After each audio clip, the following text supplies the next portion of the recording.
Amin. Selamat malam, saudari. Kita malam ini akan melanjutkan persekutuan kita. Ya, khususnya judulnya adalah Satu Tubuh dalam Kristus. Ya. Saudari, saya akan pakai waktu saya di awal, mungkin akan cukup lama.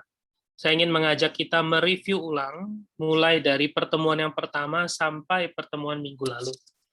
Karena pertemuan malam ini adalah membawa kita merupakan satu fondasi atau satu pijakan untuk bisa memasuki berita minggu depan, pertemuan minggu depan, yaitu ketika kita akan membahas jalan maju yang terakhir, menempuh kehidupan orang Kristen yang normal. Karena itu, sebelum kita memasuki jalan maju yang terakhir, maka saya ingin mengajak kita sama-sama mereview ulang ya. Baik, izinkan saya untuk share screen.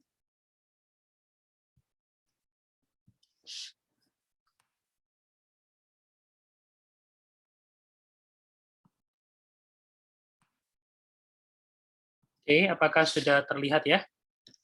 Ya, terlihat. Baik.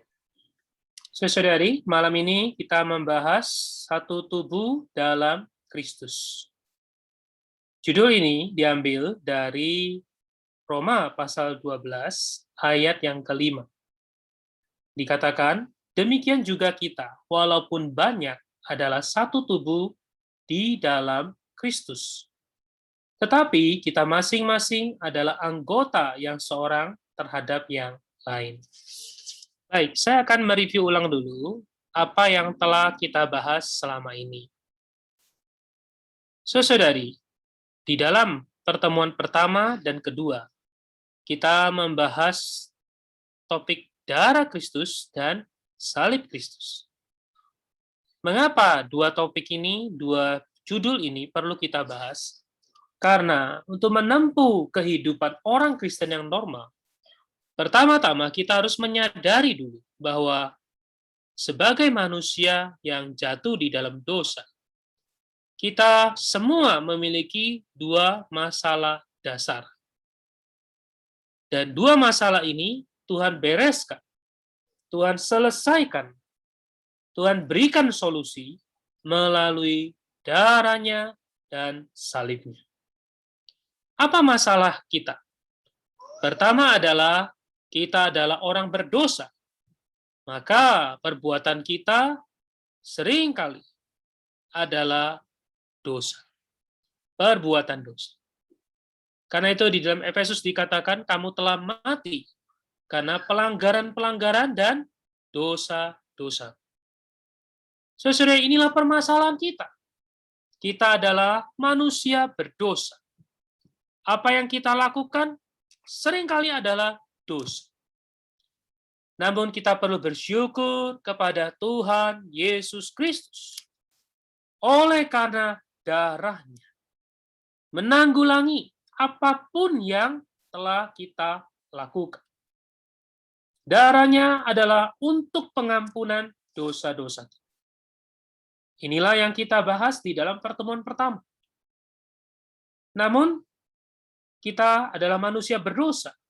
Perbuatan kita adalah dosa. Mengapa kita bisa berbuat dosa? Karena kita ada masalah yang kedua, yaitu kita memiliki sifat dosa. Di atas diri kita, manusia yang telah jatuh, kita memiliki sifat dosa. Oleh karena itu, melalui salib Kristus, kita teridentifikasi di dalamnya. Melalui salib Kristus, menanggulangi apa adanya kita. Salib Kristus melepaskan kita dari kuasa dosa. Melepaskan kita dari sifat dosa. Karena oleh salib Kristus, manusia lama kita, ciptaan lama kita, daging, ego, disalibkan sama dengan Kristus. Haleluya, saudara. Dua permasalahan manusia sudah dibereskan oleh Tuhan. Lalu kita bertanya, kenapa di dalam pengalaman saya masih bisa berdosa? Kenapa saya masih belum bisa menang terhadap kuasa dosa? Karena untuk menempuh, mengalami dua fakta ini, dua perkara yang telah diselesaikan, kita perlu mengenal jalan maju, menempuh kehidupan orang Kristen yang normal. Di dalam buku ini, mengajarkan kita ada 5 jalan maju. Pertama adalah melalui kita mengetahui, kita menerima wahyu, kita mengenal. Oleh karena pengenalan ini, baru kita bisa melangkah ke jalan maju yang kedua, yaitu kita memiliki iman, memandang apa yang telah kita tahu. Melalui wahyu, kita mendapatkan iman, kita memiliki iman. Dan melalui imannya demikian, maka kita mengambil jalan maju yang ketiga. Kita mempersembahkan diri kita. Kita mengkonsekrasi diri kita. Akhirnya, kita bisa masuk ke dalam jalan maju yang keempat, yaitu kita bisa belajar hidup oleh roh. Kita tidak hanya memiliki roh yang di dalam kita juga bisa mengalami roh yang penuh kuasa. Saudari, setelah jalan maju yang keempat, maka kita akan masuk kepada jalan maju yang terakhir, yaitu memikul salib. Poin memikul salib ini akan kita bahas minggu depan. Nah, saudari, sebelum kita masuk ke jalan maju yang kelima, saya ingin membahas lebih lanjut mengenai 4 jalan maju yang pertama. Kalau kita merenungkan, menurut pengalaman kita, kalau kita men-flashback, kita mengenang, kita menganalisa, kita mencari, kita mengenal, kita mengingat kembali bagaimana kita sebagai orang Kristen menempuh jalan maju ini, mulai dari mengetahui, memandang, persembahkan diri atau konsekrasi, hidup oleh roh. Maka kita akan menemukan bahwa sejumlah aspek hayat dan pengalaman orang Kristen adalah kita melihat ada satu fakta yang lebih lanjut, yaitu meskipun aspek-aspek itu tidak selalu terjadi dalam urutan yang tetap dan sama, ya belum tentu urutannya sama. Namun aspek-aspek ini hampir selalu diikuti dengan langkah-langkah yang berulang, punya ciri-ciri khusus. Inilah yang saya ingin bahas terlebih dahulu. Bahwa kalau kita melihat di dalam pengalaman kita, semua aspek yang kita alami, baik kita mengalami darah Kristus yang membasuh bersih, mengalami salib Kristus, mengalami 4 jalan maju, kita akan melihat ada langkah-langkah yang terus berulang. Ada ciri-ciri khusus. Apakah ini? Pertama adalah ada wahyu. Harus ada wahyu dulu, baru bisa ada pengalaman. Ada wahyu, penyingkapan, baru kita bisa mengalami. Pengalaman ini seperti apa? Ya, pengalaman ini ya tidak lain seperti sebuah pintu yang sempit dan jalan yang sempit. Ketika kita menerima wahyu, maka kita menemukan satu pintu masuk. Ketika kita memasuki pintu ini, kita mulai menempuh satu jalan. Oh, John Bunyan berkata bahwa pintu dan jalan ini adalah seperti yang dikatakan Matius pasal 7 ayat 14. Karena sesaklah pintu dan sempitlah jalan yang menuju kepada kehidupan, dan sedikit orang yang mendapatinya. Saudari, kalau kita melihat di dalam pengalaman kita, setiap kali kita maju, setiap kali Tuhan bawa kita kepada satu pos yang baru, kita pasti selalu melewati langkah-langkah ini. Kita menerima satu pewahyuan yang baru. Kita mengenal, mengetahui, melihat satu kemustikaan. Lalu, kita dibawa kepada satu pintu. Dibawa kepada satu permulaan. Dibawa kepada satu titik start.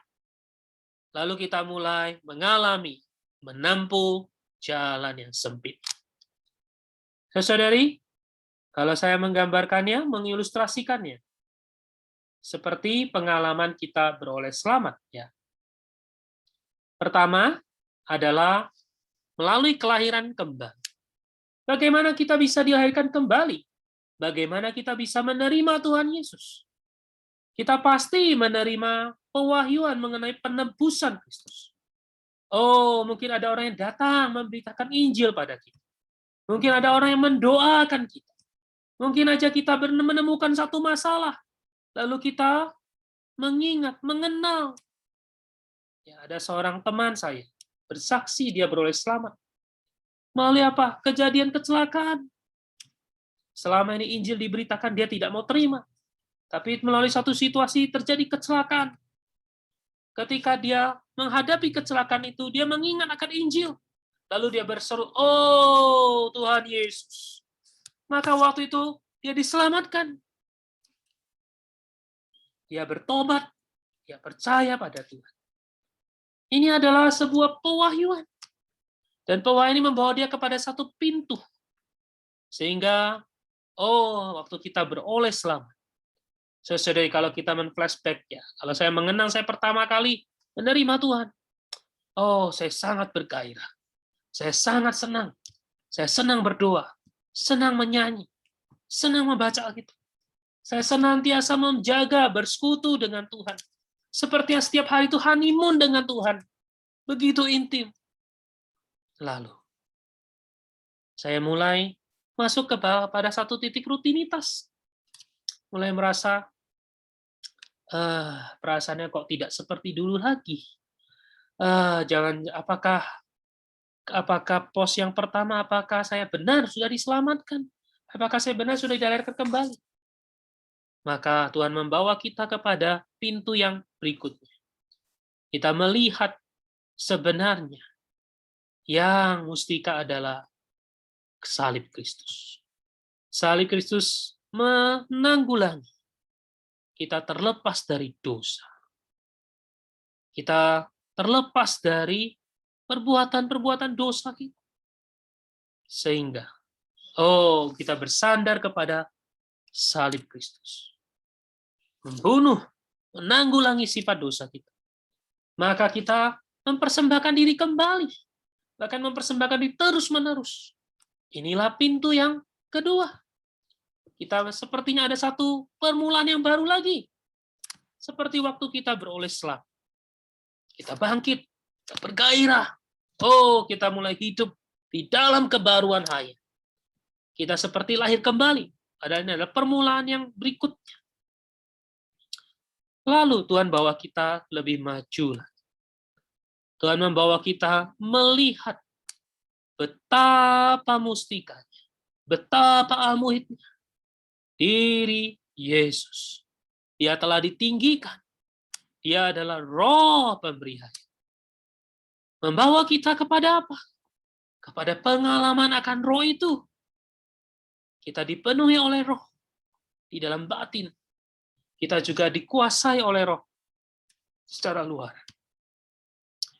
Sehingga kita mengalami bagaimana roh itu, karunia Roh Kudus, memenuhi kita. Sehingga kita menempuh satu kehidupan.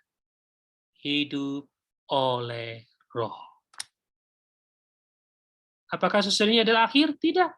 Kita akan melihat lebih lanjut bahwa kita akan menempuh kehidupan yang kehidupan orang Kristen yang normal, saudara. Tidak lain adalah duplikasi kehidupan Yesus Kristus. Kehidupan orang Kristen yang normal tidak lain adalah kehidupan manusia Allah, Yesus yang hidup di bumi. Dia sepenuhnya hidup bagi Bapa. Dia berkenan kepada Bapa.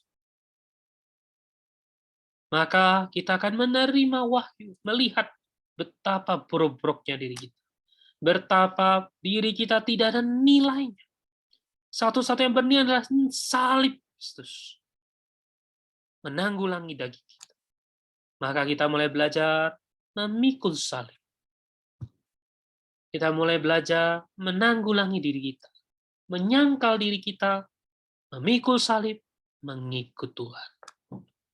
Dan akhirnya adalah kita berjalan dan taat kepada roh itu. Saudara, inilah kehidupan orang Kristen. Tuhan terus membawa kita kepada satu langkah demi langkah ini. Selalu ada pintu, maka kita menempuh satu perjalanan. Kemudian kita menempuh pintu lagi, menemukan pintu, kita melanjutkan perjalanan. Kita menemukan pintu lagi, kita melanjutkan perjalanan kita.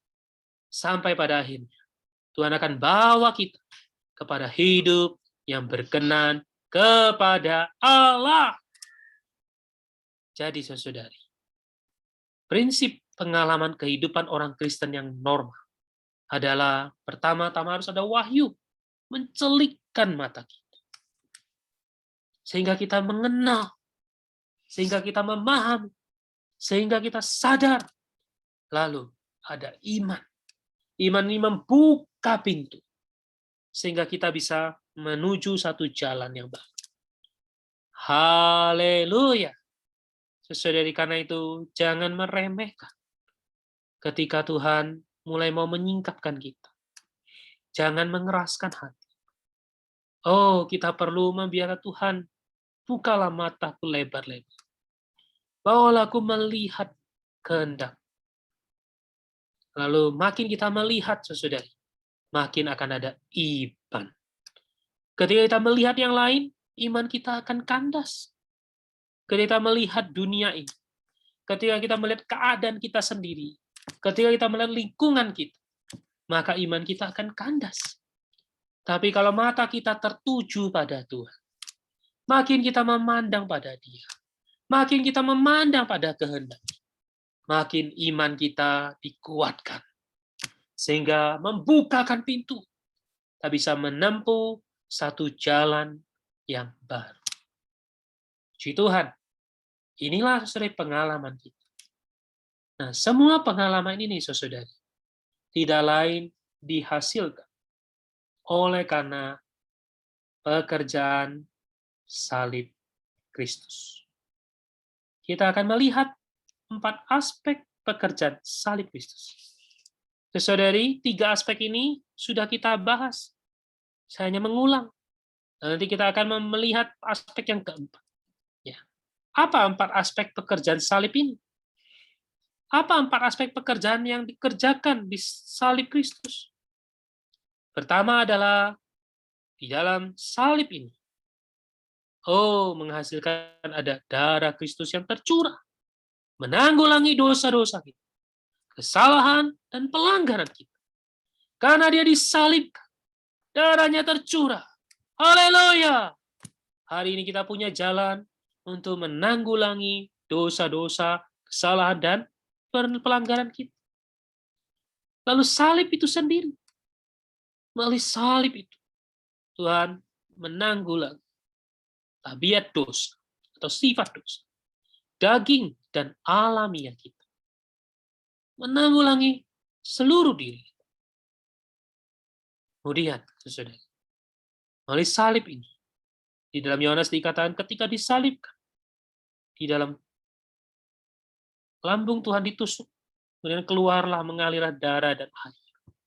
Menunjukkan apa? Darah untuk menebus. Air yang menunjukkan hayat Kristus yang mengalir, membuat kita menjadi satu ciptaan baru.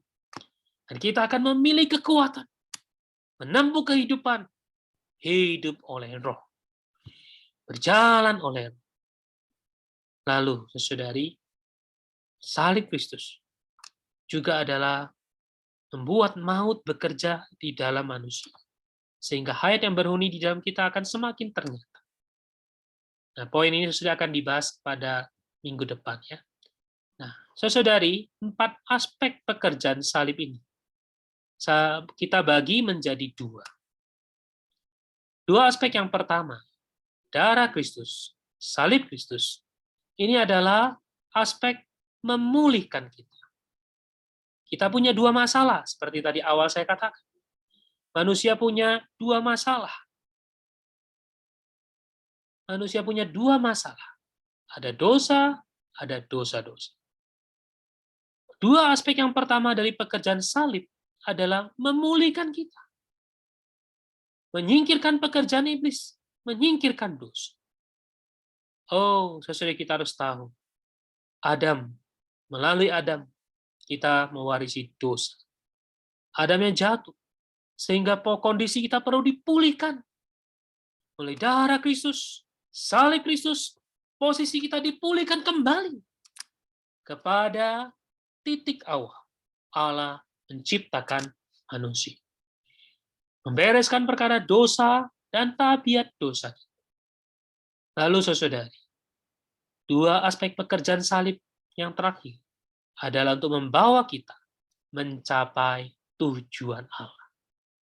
Jadi saudari, salib Kristus bukan hanya membereskan hal-hal negatif, bukan hanya memulihkan kita dari keadaan yang negatif, tapi salib Kristus juga membawa kita, pekerjaan salib, membawa kita kepada hal yang positif, membawa kita mencapai tujuan Allah.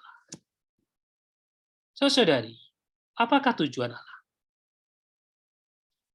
Tujuan Allah adalah Allah ingin mendapatkan satu umatnya, satu bangsa, satu korporat, satu manusia yang korporat, sekelompok orang yang tiap-tiap anggota memiliki satu roh untuk berhubungan dengannya. Karena dia, Allah, adalah roh. Umat nih, bangsa ini memiliki hayat Allah sendiri. Mereka dilahirkan kembali. Mereka memiliki hayat Allah. Mereka bisa bekerja sama dengan Allah. Mereka bisa mengalahkan setiap tipu muslihat yang dilancarkan oleh musuh. Mereka menyingkirkan segala pekerjaan si musuh.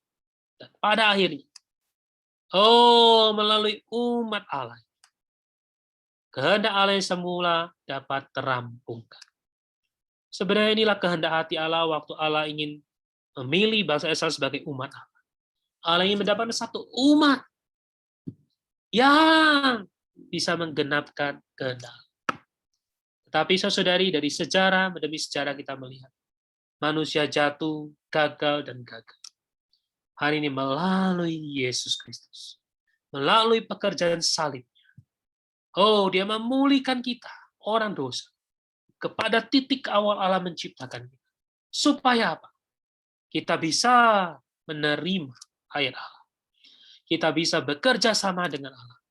Mengalahkan setiap tipu muslihat musuh. Menyingkirkan segala pekerjaan si musuh. Dan kehendak Allah yang semula dapat terampungkan. Saudari, hal ini bisa kita lihat adalah melalui pekerjaan salib Kristus. Seringkali orang Kristen ketika bicara pekerjaan salib, selalu bicara adalah, salib Kristus, salib Tuhan Yesus disalib untuk membereskan dosa-dosaku, sifat dosaku, sehingga aku bisa diampuni, sehingga aku bisa mengalahkan dosa. Selesai. Tapi apakah itu tujuan Allah? Apakah tujuan Allah hanya sekedar membawa kita terlepas dari dosa? Saudari, itu bukan tujuan Allah. Itu adalah pemberesan masalah kita.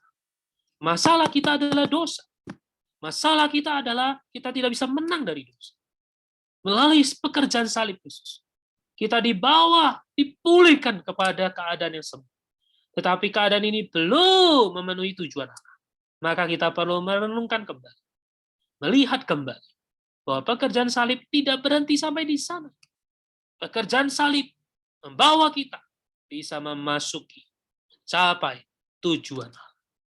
Nah, untuk membahas perkara ini, saya ingin mengajak kita membaca beberapa dua ayatnya yang menceritakan mengenai salib Kristus atau Kristus yang disalibkan. Pertama adalah saya mengambil ayat di dalam Perjanjian Lama. Ayat ini adalah sebuah lambang mengenai Kristus yang mati dan bangkit. Ayat ini adalah Kejadian pasal 2 ayat 21 sampai 23. Saya hanya mengutip beberapa frase kata. Saya bacakan, sesuai Anda juga boleh di dalam keadaan mute, Anda boleh baca. Lalu, Tuhan Allah membuat manusia itu tidur nyenyak. Manusia ini adalah Adam. Tuhan Allah mengambil salah satu rusuk daripadanya. Dan dari rusuk yang diambil Tuhan Allah, dari manusia, dibangunnyalah seorang perempuan. Lalu dibawanya kepada manusia itu. Ia akan dinamai perempuan sebab ia diambil dari laki-laki. Saudari, ini adalah sebuah lambang mengenai kematian Kristus. Nanti kita akan lihat. Nah, tapi saya ingin mengajak saudari sama-sama kita merenungkan ayat ini dulu. Manusia Adam dibuat Allah tertidurnya. Lalu Allah mengambil rusuk, salah satu rusuk. Lalu melalui rusuk ini dibangunkan seorang perempuan. Dibawanya kepada manusia. Sesuai kejadian ini terjadi sebelum manusia jatuh dalam dosa. Sebelum ada masalah manusia. Artinya apa yang Allah lakukan di atas diri Adam dan Hawa waktu itu adalah sepenuhnya oleh karena kehendak Allah. Bukan karena ada masalah di atas diri manusia. Karena waktu itu manusia belum jatuh dalam dosa. Manusia diciptakan menurut gambar dan rupa Allah. Manusia seperti bejana kosong yang siap diisi Allah. Lalu Allah membuat manusia itu tertidur. Lalu Allah mengambil rusuk dari manusia itu dan dibangunkan.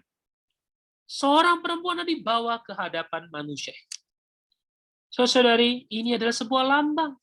Kita akan melihat di dalam perjanjian baru.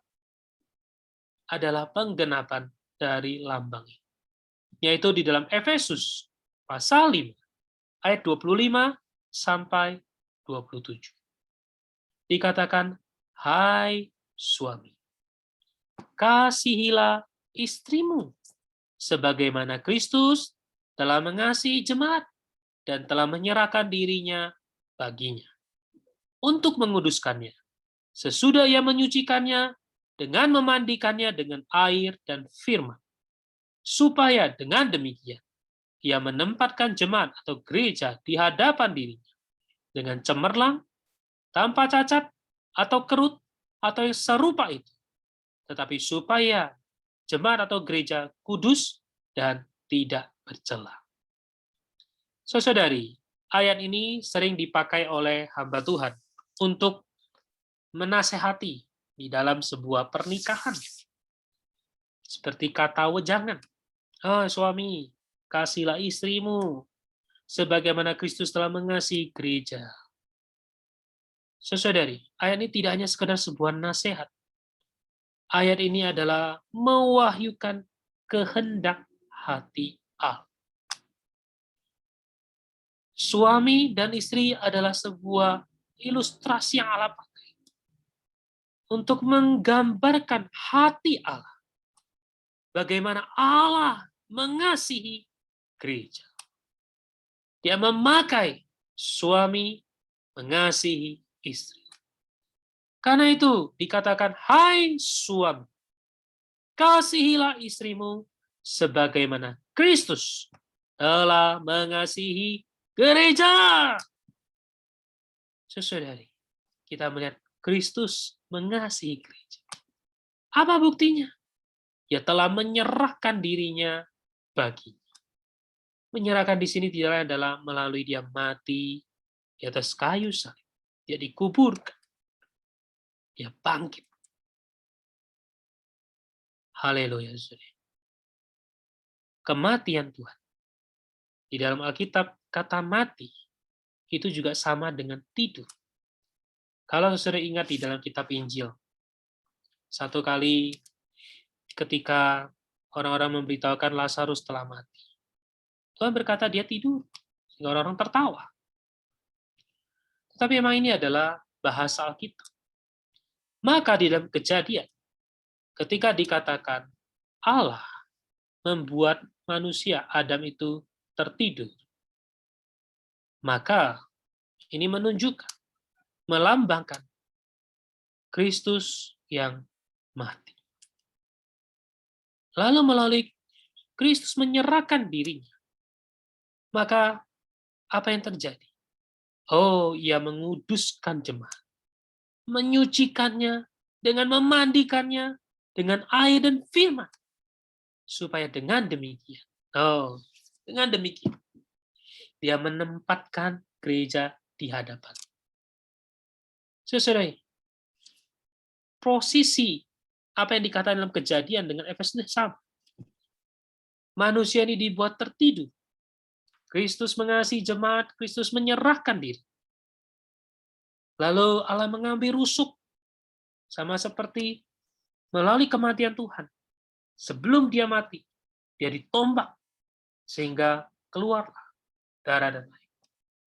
Kemudian Tuhan berkata, sudah genap. Lalu dia mati. Saudari, ini menunjukkan dari rusuknya, dari lambungnya keluarlah darah dan air. Sana, melalui hayatnya ia menguduskan, menyucikan, memandikan. Ini seperti Allah sedang membangun seorang perempuan. Dia menguduskan gereja. Gereja ini siapa? Sekelompok orang dosa. Kita ini semua orang berdosa, saudari.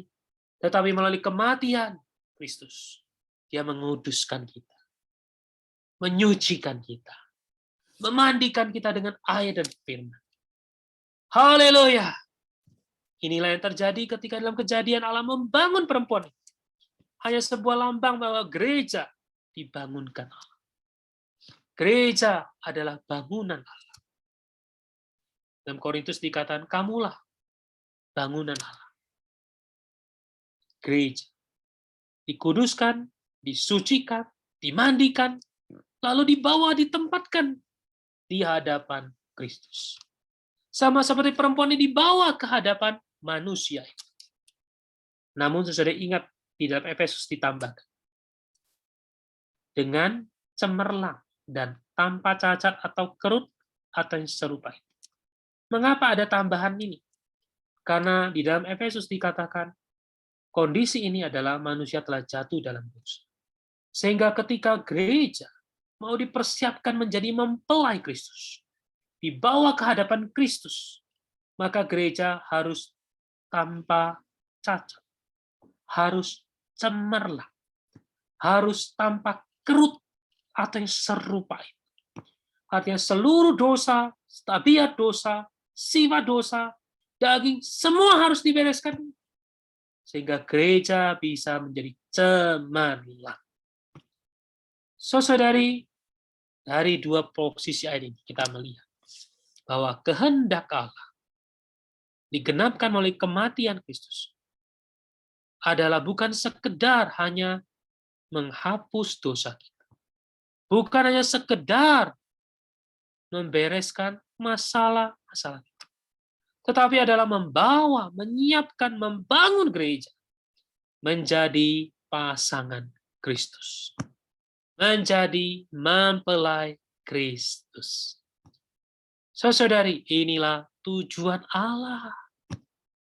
Kita ketika membaca ini, kita harus di dalam kita harus bersorak-sorai. Oh, Allah ingin mendapatkan kita. Bukan sekadar supaya kita tanpa dosa, tapi supaya kita dijadikan, dibangun menjadi mempelai. Namun saudari ingat, ketika bicara mempelai Kristus, ini bukan bicara perkara pribadi demi pribadi. Ini bukan bicara menjadi orang Kristen yang menang secara pribadi. Ini bukan menjadi hanya orang Kristen yang kudus secara pribadi. Ini adalah satu mempelai Kristus. Haleluya. Nah, saudara-saudari, sekarang saya ingin membawa kita melihat flashback apa yang pernah kita bahas. Saudara, kalau saudara merenungkan baik-baik, memperhatikan dengan teliti, bahwa selama ini, dari pertemuan pertama sampai pertemuan kemarin, kita banyak membahas mengenai pekerjaan salib Kristus di dalam kitab Roma. Baik, saya akan ajak kita lihat ayat-ayat yang di-highlight setiap pertemuan ya. Di dalam pertemuan pertama, kita membahas darah Kristus. Ya. Ayatnya adalah, jadi kalau kekecilan nggak apa-apa saya bacakan saja. Roma pasal 5 ayat 9. Lebih-lebih karena kita sekarang telah dibenarkan oleh darahnya, kita pasti akan diselamatkan dari murka. Haleluya. Sesuai di dalam kitab Roma pasal 5, kita melihat bahwa darah Kristus membereskan, menanggulangi perbuatan-perbuatan dosa-dosa dan pelanggaran kita. Lalu di pertemuan kedua kita melihat salib Kristus. Kita masuk ke dalam Roma pasal 6. Ya, karena kita tahu bahwa manusia lama kita telah turut disalibkan supaya tubuh dosa kita hilang kuasanya, agar jangan kita menghambakan diri lagi kepada dosa. Tadi dalam di Roma pasal 6 kita melihat bukan hanya dosa-dosa kita telah diampuni. Bukan hanya kita dibenarkan saja, artinya perbuatan kita, tingkah laku kita, perbuatan kita sudah dibenarkan. Tapi dalam Roma pasal 6 kita melihat lebih maju bahwa tubuh kita tidak lagi menghamba pada dosa itu. Kita dibebaskan dari kuasa dosa. Kita dilepaskan dari sifat dosa. Lalu di pertemuan berikutnya kita mulai melihat jalan maju yang kedua. Ya, memandang. Ya, ini saya skip ke yang pertama, langsung kedua. Memandang ini adalah Roma pasal 6, ayat 11. Demikianlah hendaknya kamu memandang. Ya, kita melihat salib Kristus, menanggulangi manusia lama kita, maka kita memandang bahwa kamu telah mati bagi dosa, tetapi kamu hidup bagi Allah dalam Kristus Yesus. Haleluya. Kita masih dalam Roma pasal 6, tapi kita mulai melihat, kita memandang. Masih pribadi, saudara. Lalu, di dalam pertemuan yang berikutnya, bicara salib yang memisahkan dua ciptaan. Di dalam Roma pasal 6 ayat 5 dikatakan, sebab jika kita telah menjadi satu dengan apa yang sama dengan kematiannya, kita juga akan menjadi satu dengan sama di dalam kebangkitan. Membawa kita melihat kita satu di dalam kebangkitan. Salib memisahkan dua ciptaan, antara ciptaan lama dengan ciptaan baru. Saudari, semua ini kalau kita baca, masih membawa kita melihat pada pengalaman kita pribadi. Lalu kita lanjut, bicara mempersembahkan diri kepada Allah. Setelah kita melihat salib Kristus, kita memandang, kita menyadari salib ini memisahkan dua ciptaan, lalu kita mempersembahkan diri pada Allah. Tapi serahkanlah dirimu kepada Allah sebagai orang-orang yang dahulu mati, tapi yang sekarang hidup, dan serahkanlah anggota-anggota tubuhmu kepada Allah untuk menjadi senjata kebenaran. Persembahan di sini adalah persembahan pribadi. Anggota-anggota tubuhmu. Tubuh kita sendiri. Mu, huruf kecil. Jadi saudara semua ini adalah bicara pengalaman pribadi kita. Lalu pertemuan yang minggu yang lalu, hidup menurut roh. Dalam Roma pasal 8. Jadi saudara, kita melihat di dalam Roma pasal 5, darah Kristus membereskan, menghapus, mengampuni kita, membenarkan kita dari segala pelanggaran dan dosa-dosa. Dalam Roma pasal 6, kita melihat salib Kristus membereskan kuasa dosa, sehingga tubuh kita tidak lagi diperhamba pada dosa. Sehingga kita bisa mempersembahkan anggota-anggota tubuh kita menjadi senjata kebenaran. Lalu, di dalam Roma pasal 7, tidak dibahas tapi disinggung di dalam pertemuan minggu lalu, hidup menurut roh. Yaitu kita menyadari bahwa manusia alamiah kita adalah tidak bisa diandalkan. Karena itu Paulus dalam Roma pasal 7 dikatakan, aku manusia celaka. Siapakah yang dapat menyelamatkan aku dari tubuh dosa ini? Manusia lamanya tidak bisa diandalkan, manusia alamiah tidak bisa diandalkan. Maka dia berkata, oh, syukur pada Allah. Ya. Melalui hukum rohaya. Karena itu di dalam Roma pasal 4 Roma pasal 8 ayat 4 dikatakan supaya tuntutan hukum Taurat digenapi di dalam kita yang tidak lagi hidup menurut daging, tetapi menurut roh. Saudari, kita bahas semua ini. Tuhan membawa kita kepada pengalaman kehidupan yang menang. Tapi masih kita lihat secara pribadi. Lalu mulai dari Roma pasal 8, kita mulai sedikit-sedikit menjama tujuan kehendak Allah. Di dalam Roma pasal 8 ayat 29 sampai 30 dikatakan sebab semua orang, tidak lagi hanya satu orang, semua orang yang dipilihnya dari semula.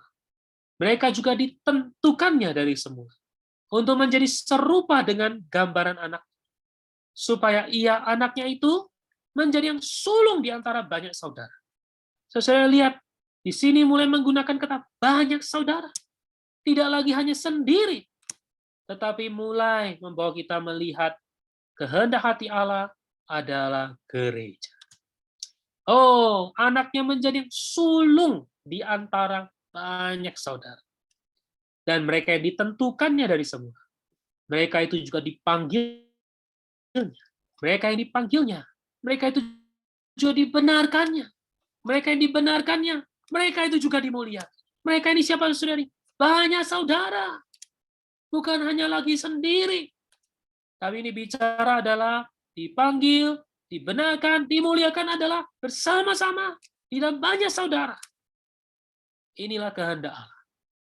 Allah ingin mendapatkan umatnya, sekelompok orang, banyak saudara, yang pada akhirnya dimuliakan.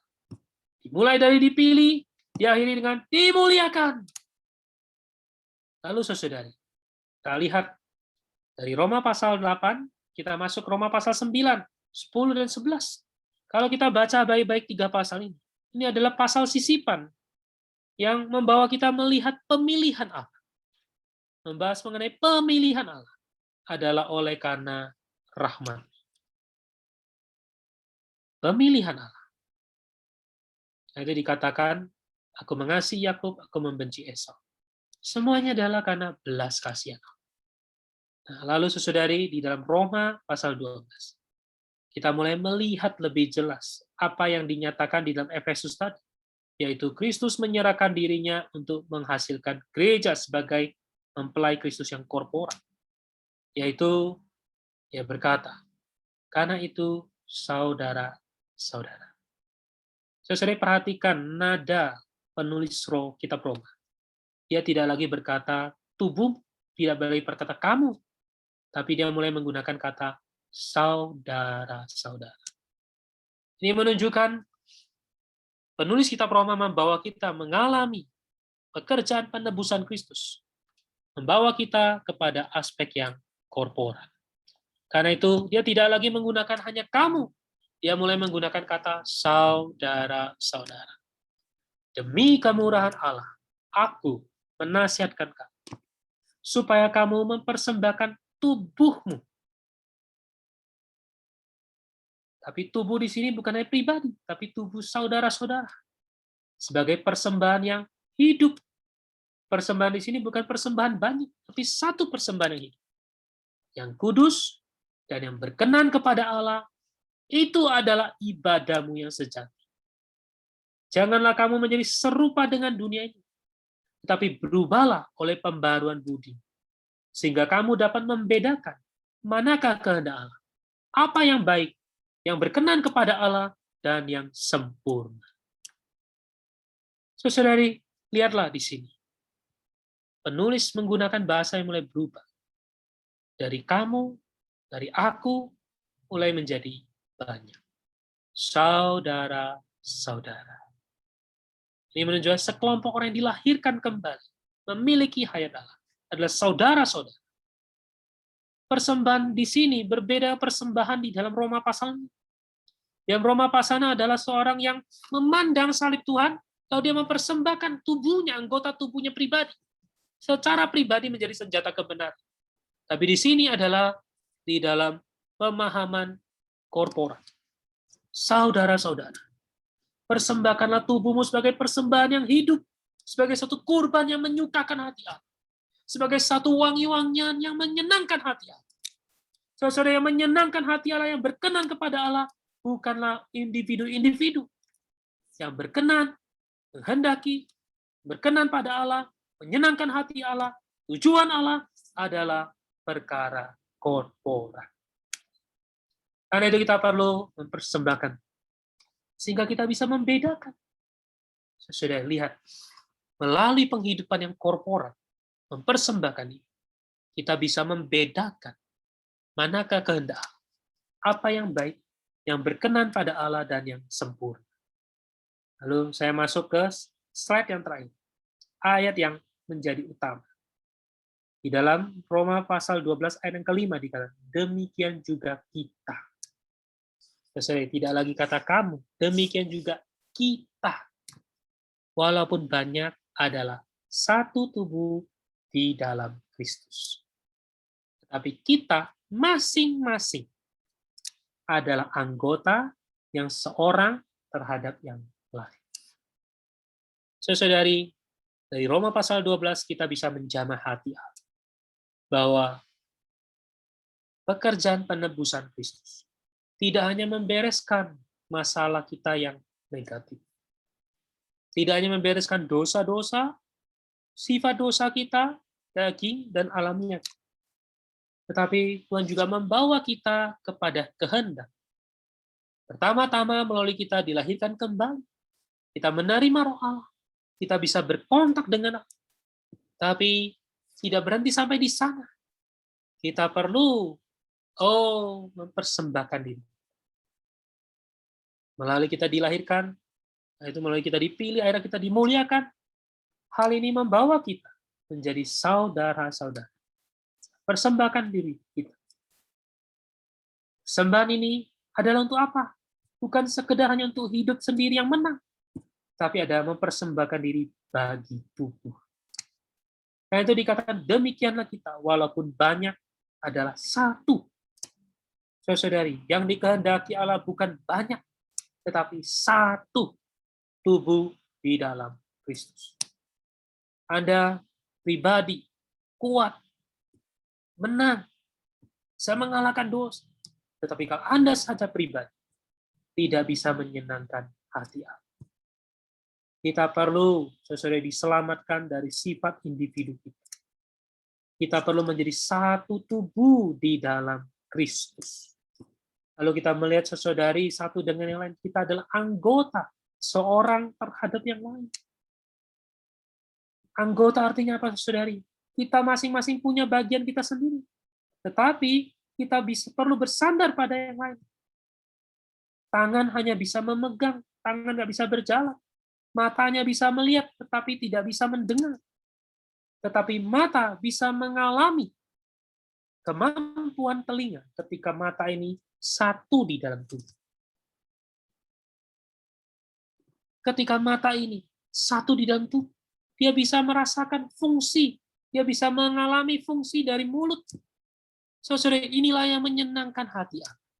Allah tidak ingin hanya mendapatkan satu individu-individu yang menang. Allah ingin mendapatkan sekelompok orang. Satu di dalam tubuh Kristus. Dan masing-masing adalah anggota seorang terhadapnya.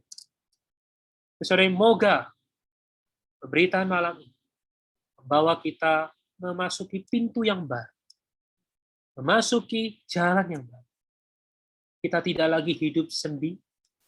Kita perlu hidup di dalam satu tubuh di dalam Kristus. Kita perlu punya perasaan, saya membutuhkan saudari, saya perlu bersama-sama dengan saudari, mengasihi Tuhan bersama-sama, melayani Tuhan bersama-sama, berdoa bersama-sama. Saudari, inilah yang menyenangkan hati Allah. Si Tuhan, saya berhenti sampai di sini. Semoga Allah berbicara lebih luas, lebih nyata, lebih dalam kepada kita.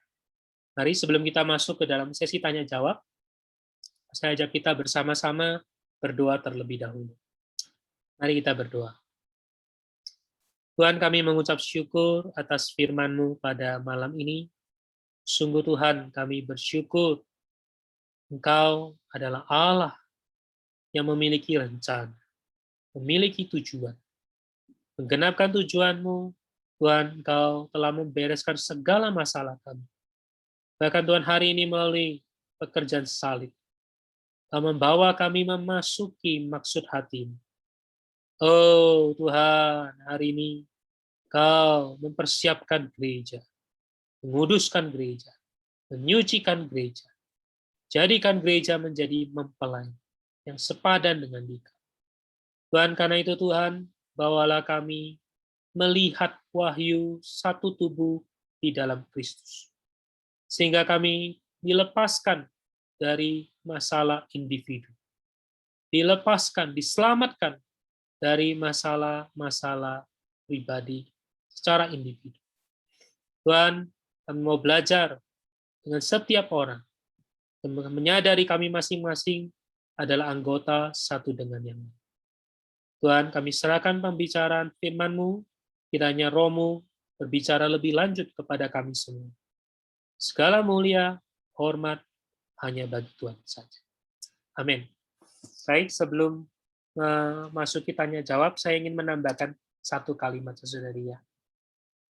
Saudari, ketika kita bicara perkara tubuh, satu tubuh di dalam Kristus, maka kita tahu musuh terbesar satu tubuh dalam Kristus adalah masalah hidup secara individu. Dan bagaimana bisa menanggulangi individu ini? Individu ini bukan hanya sekedar individu berdosa. Individu yang positif pun, selama adalah individu, belum bisa menggenapi hati. Oh, saya mengasihi Tuhan, tapi individu. Oh, saya melayani Tuhan, tapi individu.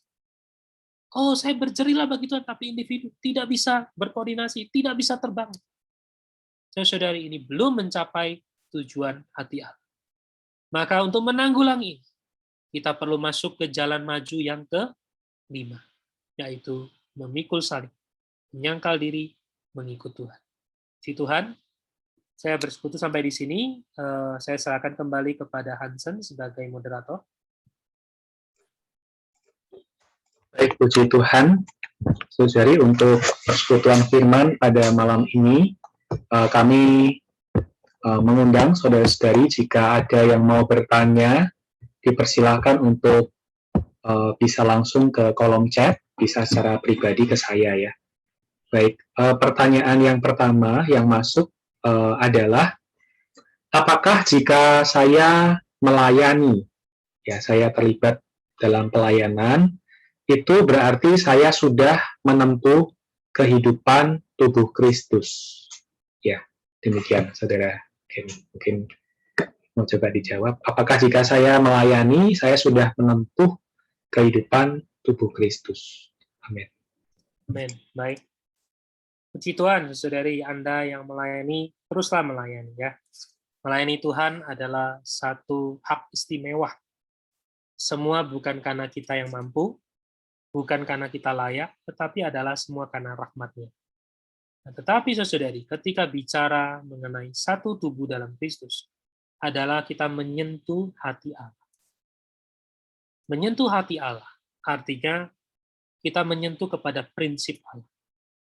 Ada orang melayani, tetapi belum tentu dia menjamah prinsip Allah. Saya ambil contoh, saudari. Ya. Pada dasarnya manusia ini sangat egois. Ya kan? Saya juga punya pengalaman ini. Saya pasti adalah manusia egois. Saya punya kesenangan sendiri. Ketika saya melayani sendiri, melayani buat Tuhan, melayani, wah, berjeri lelah, siang malam, mengorbankan banyak hal. Mengasihi Tuhan, mengasihi Tuhan. Bekerja buat Tuhan, ya. Berkorban buat Tuhan, ya. Tapi apakah di dalam prinsip tubuh, ini sangat bergantung pada diri kita. Yang menjadi pusatnya adalah kita atau Tuhan. Ketika pusatnya adalah Tuhan, maka satu, sudah. Ketika kita mulai harus diaturkan berkoordinasi, melayani bersama-sama. Bagaimana perasaan kita? Kita ada punya nggak perasaan anggota satu dengan yang lain? Misalnya hari ini melayani di dalam Bible study ini. Saya harus berkoordinasi dengan saudara Hansen. Bagaimana perasaan saya terhadap saudara Hansen? Ada nggak saya punya perasaan saudara Hansen adalah satu anggota yang saya butuhkan? Kalau saya hanya punya pemain, oh saudara Hansen bagian moderator, itu nopang saya saja. Itu belum tentu adalah tubuh itu. Itu adalah seperti bekerja di dalam sebuah perusahaan. Oh kamu bagian sana, saya bagian sini. Tapi kalau kita ada satu anggota, kita merasa ketika satu anggota sakit, kita merasa sakit. Ketika satu anggota merasa sukacita, kita bersukacita. Kita bisa terbangun bersama. Tidak lagi ada diri sendiri. Tidak lagi ada ruang untuk pribadi. Nah, saudari, untuk bicara lebih lanjut, sebenarnya kita perlu masuk ke jalan maju yang kelima, yaitu diri kita, self kita harus ditanggulangi. Sebenarnya ketika self kita ditanggulangi, diri kita, hayat alamiah kita ditanggulangi. Yang tersisa adalah hayat Kristus. Nah, hayat Kristus adalah hayat tubuh, hayat yang bersandar. Ya, jadi kembali lagi ke pertanyaan, kalau saya melayani, apakah saya sudah di dalam tubuh? Sangat bergantung apakah diri kita sudah ditanggulangi atau belum. Ya, mungkin ini pertanyaan jawaban sederhana. Minggu depan, ya saudari siapapun yang tanya ini harus ikut minggu depan. Anda akan bisa mendapatkan jawabannya lebih lengkap. Ya, amin. Terima kasih untuk Saudara Kenny untuk jawabannya. Kami masih membuka ruang tanya jawab, saudari. Sepertinya belum ada pertanyaan lagi yang masuk. Silahkan, saudari, jika ingin bertanya.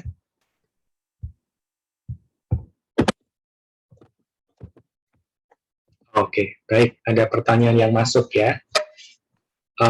Apakah yang dimaksud memandikan air dan firman, khususnya air? Ya, mungkin yang dimaksud pertanyaannya adalah apakah yang dimaksud dengan gereja yang tadi disebutkan dalam kitab Efesus ya, dimandikan dalam air dan firman, khususnya kata air, saudara Kenny. Ya, silahkan. Saudari, Efesus ya tadi, pasal yang ke-5, ketika bicara Tuhan memandikan gereja di dalam air dan firman, penerjemahan di dalam bahasa Indonesia ini memang tidak langsung secara langsung diterjemahkan ya. Artinya ada kekurangan keakuratan penerjemahannya.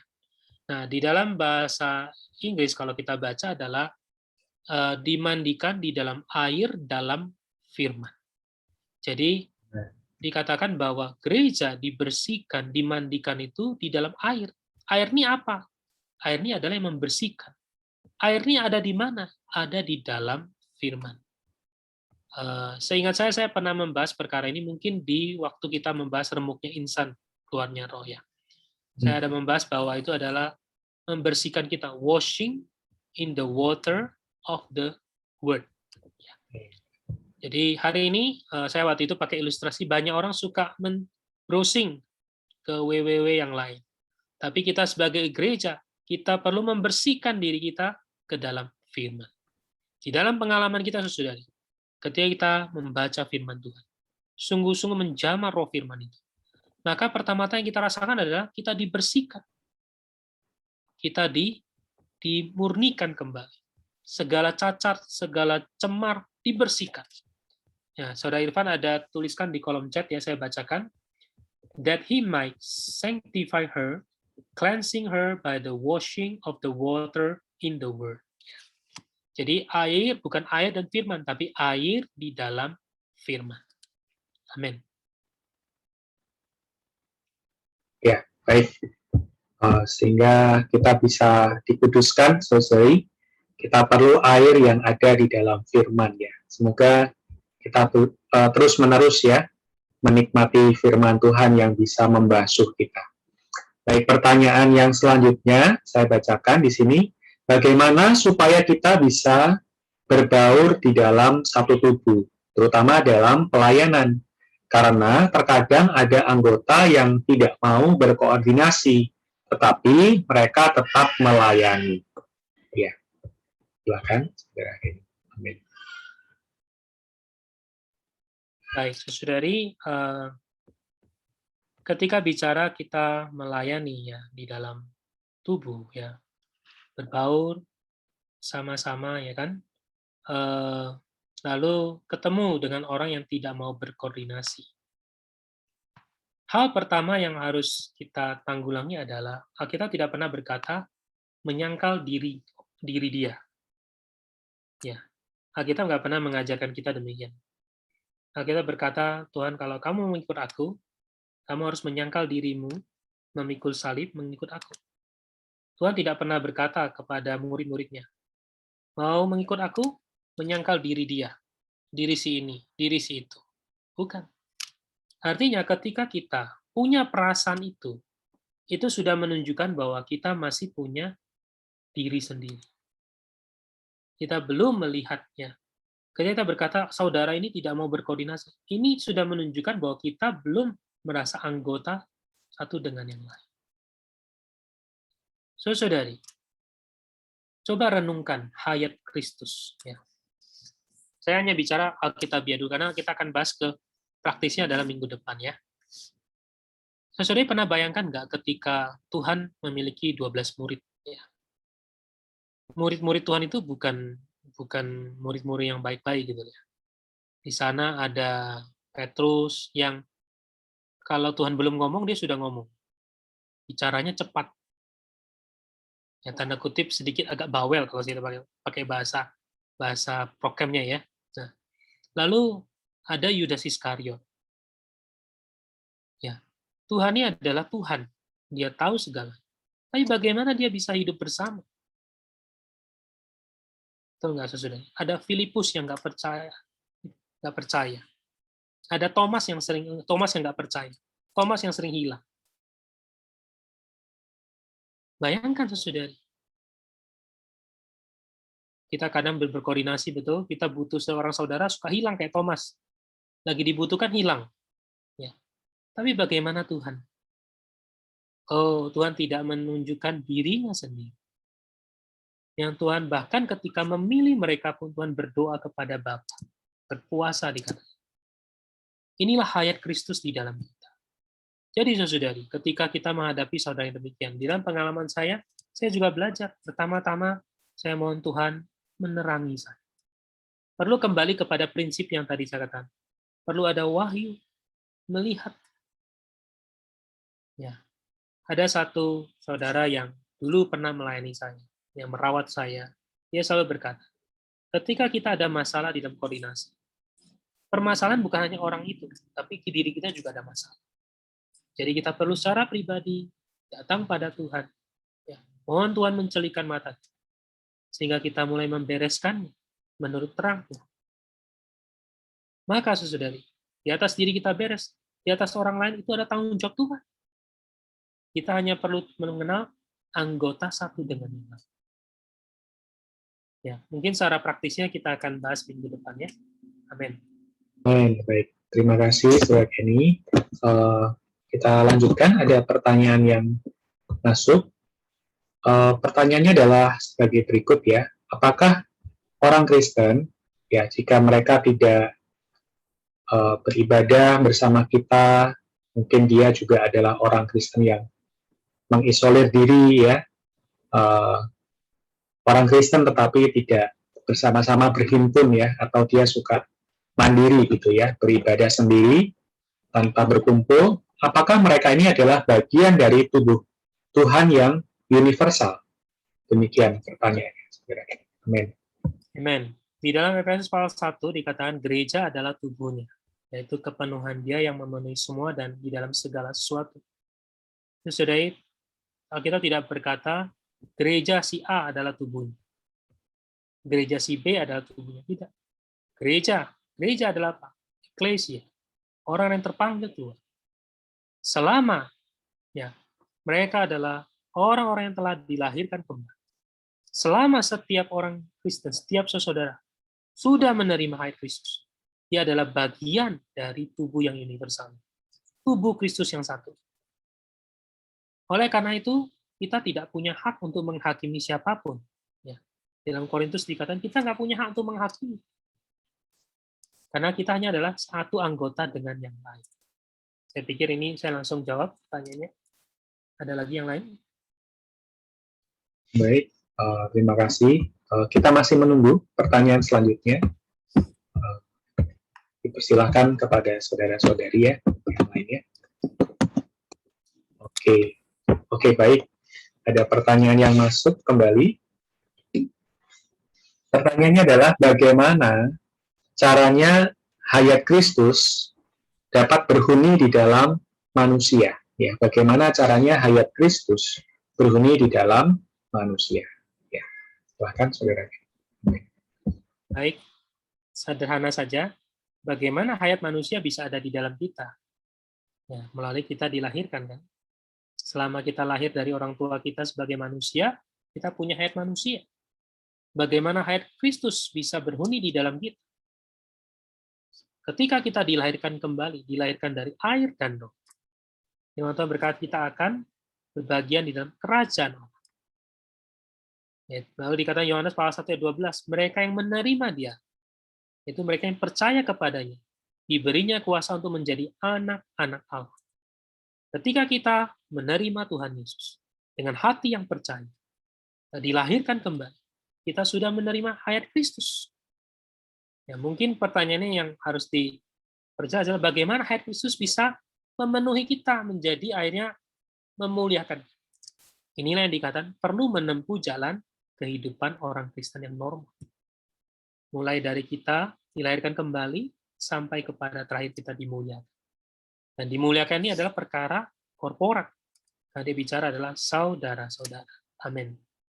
Amin. Puji Tuhan. Ini adalah perkara korporat ya, saudari. Jadi sangat ajaib ya ketika kita dilahirkan kembali, kita menjadi bagian ya dari tubuh Kristus ya yang universal. Amin. Amin. Saya persilahkan kembali saudari ya jika ada yang mau bertanya. Amin.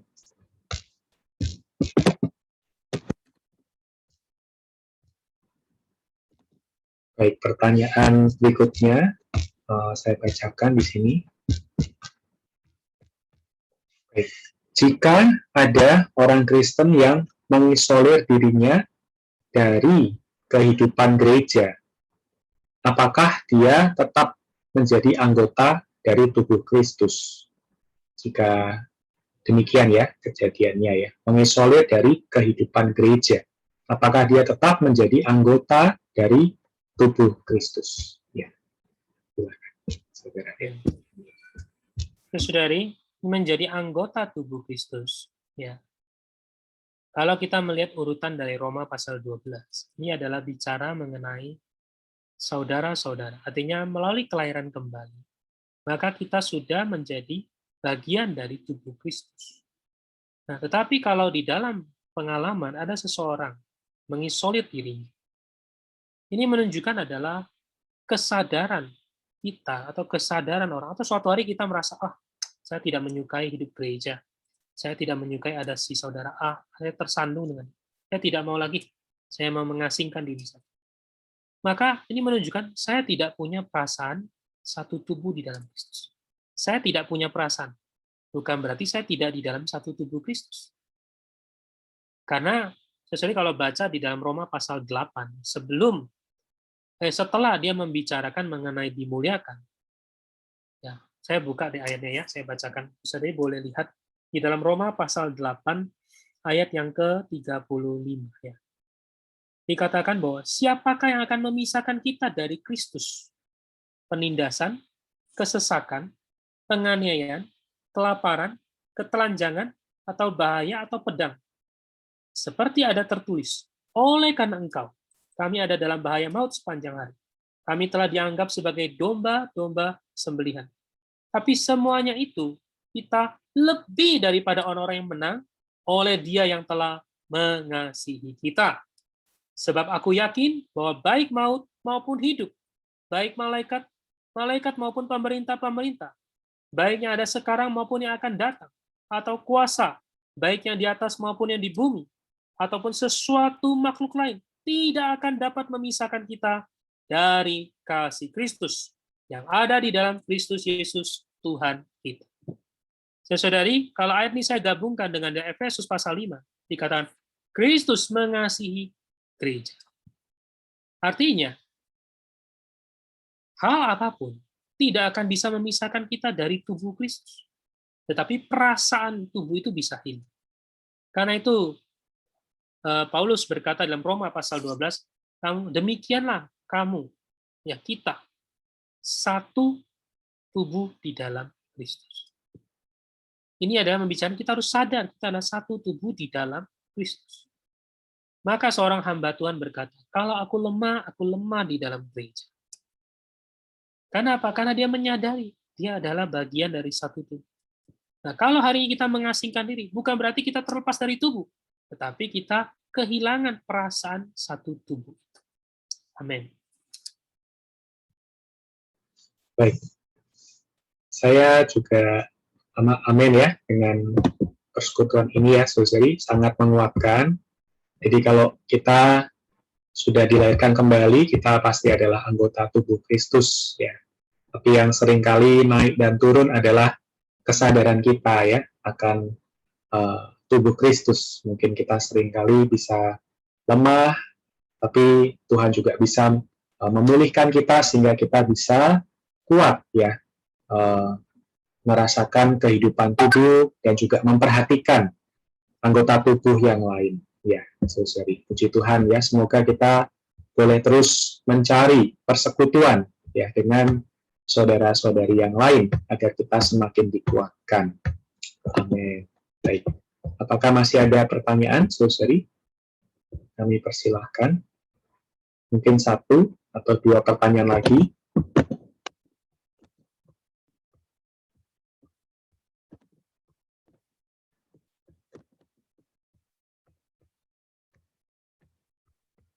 Mungkin kalau tidak ada pertanyaan, Saudara Irfan mau sharing sedikit, boleh silakan. Kan, Saudara Irfan? Yang mungkin mau menambahkan. Ya saya rasa cukup ya. Tadi saya sempat sharing yang di chat mengenai air ya.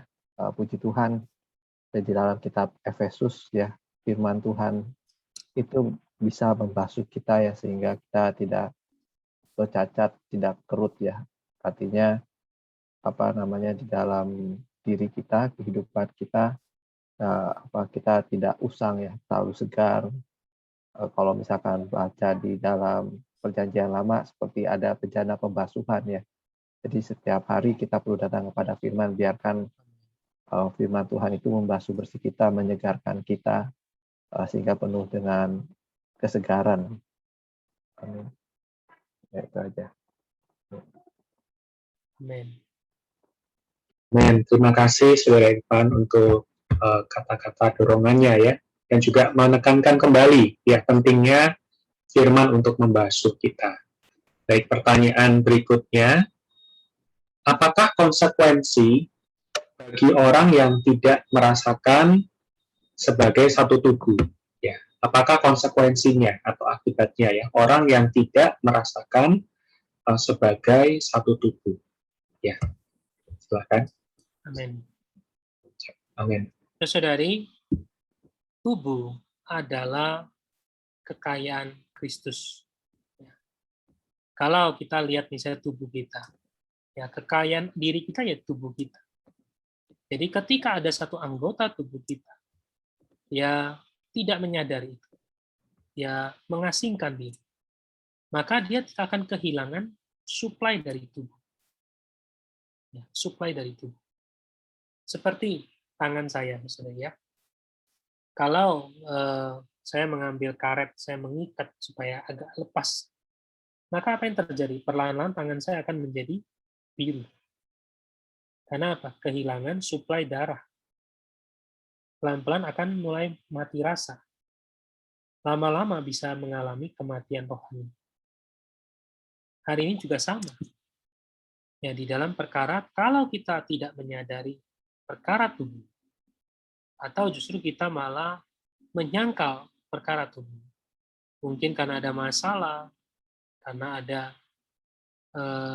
ketersandungan, mungkin ada karena tersakiti, maka kita akan kehilangan, pertama kita kehilangan damai sejahtera. Kita akan kehilangan suplai. Terakhir kita akan seperti ya orang-orang yang tidak mengenal Tuhan. Ya, semoga ini tidak terjadi pada kita semua. Semoga malam ini kita yang mendengar berita ini, kita persembahkan diri kita kembali. Ya, seperti Roma pasal 12 ayat 1 kan?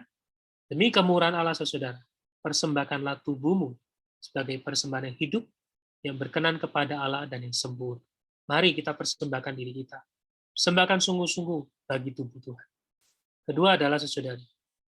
Dikatakan inilah ibadahmu yang sejati. Artinya apa? Ketika kita melihat ada saudara, ada saudari, siapapun yang lemah atau mulai meninggalkan kehidupan gereja, kita perlu datang pada mereka. Kita perlu membawa mereka, memulihkan mereka kembali. Seperti tubuh kita yang sudah luka, lemah, kita perlu rawat sesudahnya. Bukan dipotong, perlu dirawat. Puji Tuhan, semoga melalui ini Tuhan membawa kita memasuki kehendak hati-Nya. Amin. Bagi Tuhan. Amin. Amin. Mulia bagi Tuhan, saudari. Semoga kita boleh mempraktekkan hal ini ya, memperhatikan anggota tubuh yang lain, dan bagi kita sendiri kita juga tidak menjauhkan diri ya dari persekutuan dari tubuh Kristus ya. Kalau tidak kita akan mengalami ya yang paling fatal adalah kematian rohani ya. Jadi semoga kita terus dikuatkan. Baik, mungkin kita akan mengakhiri ya persekutuan kita malam ini. Ya, terima kasih untuk Saudara Irfan yang memberikan satu referensi ya. Satu referensi dari buku karangan Saudara Watchmeni yang berjudul Perlindungan, Pembatasan, dan Suplaian Tubuh. Ya, saudari bisa membaca, bisa mencatat di kolom chat ya. Karangan dari Saudara Watchmeni, Perlindungan, Pembatasan, dan Suplaian Tubuh. Mungkin ini sudah tersedia juga di Play Store ya. Saudari sudah tersedia di Playbook. Saudari bisa mencarinya di Google Playbook ya. Baik, untuk informasi selanjutnya, kita tetap mengundang saudari mengikuti persekutuan di minggu yang akan datang, di sesi yang ke-10. Semoga kita bisa nampak lebih jelas bagaimana kita mempraktekkan ya, apa yang kita terima pada malam ini. Ya. Baik, untuk menutup persekutuan kita, saya kembali mengundang Saudara Kenny untuk berdoa. Saya persilakan. Mari saudari kita bersama-sama kita berdoa ya. Tuhan, kami mengucap syukur sungguh oleh karena rahmat-Mu, oleh karena kemurahan-Mu Tuhan. Kami malam ini bersama-sama, meskipun secara online, bersama-sama mempersembahkan diri kami. Tuhan, pakailah kami Tuhan untuk merampungkan hasrat-Mu di zaman ini. Tuhan, kami tidak mau menjadi orang Kristen yang individu. Kami tidak mau sekedar hanya terlepas dari dosa. Tapi kami mau bersama-sama secara korporat. Setiap hari kami dibersihkan, disucikan, dikuduskan, dibangunkan, sehingga kami bisa menjadi mempelai. Tuhan, hari demi hari Tuhan, yang Engkau percantik kami. Bawalah kami ada di dalam tubuh. Bawalah kami tidak menjauhkan diri dari penghidupan tubuh. Sama-sama dengan segenap kaum saleh, bersama-sama dengan segenap umat Allah. Mengasihi Tuhan, melayani Tuhan, persiapkan Tuhan datang kembali. Tuhan, kami berdoa, serahkan juga saudari, semua yang hadir pada malam ini. Tuhan, Kau berkati, Kau juga jaga kesehatan kami, supaya sisa hidup kami, Tuhan, bukan untuk yang lain, tapi untuk merampungkan kehendak Allah, mengakhiri zaman ini, menyambut Tuhan datang kembali. Segala mulia, hormat, hanya bagi Tuhan saja. Amin.